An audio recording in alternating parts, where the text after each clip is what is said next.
Hello everyone, welcome to our lesson 81. My name is Professor Robert, and in today's lesson we will solve a number problem. Now, supposing a student scores 74%, 78%, and 70% in 3 exams, what score is needed on a fourth exam to earn an average grade of 80%? In this case, we have to give a value, a variable value of x to the fourth exam.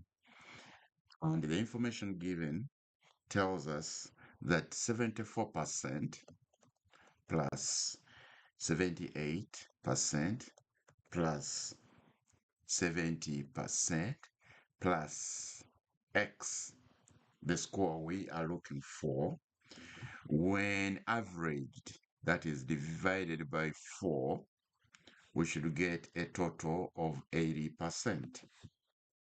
So this is our equation. So we start off by simplifying the equation that we have.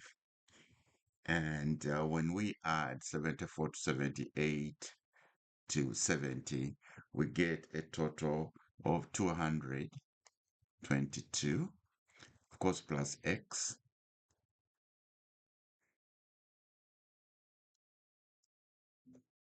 divided by 4 will give us 80. And then we have to multiply 4 on both sides of an equation. We start with the left-hand side. We multiply by 4.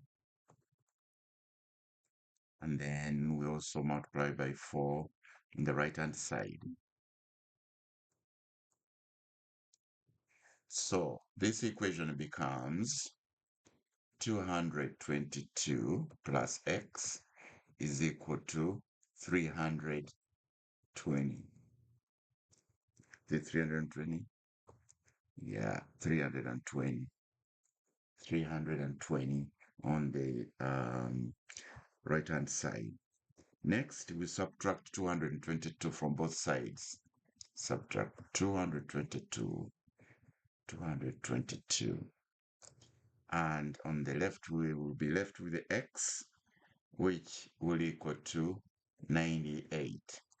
Therefore, the fourth score, or the score in the fourth exam, if the average is to be 80%, will now be 98%, right? So that's our answer. Now, if this lesson helped you, don't forget to like, share with anyone you think needs it, and please subscribe for more algebra made simple. See you in the next lesson, and bye for now.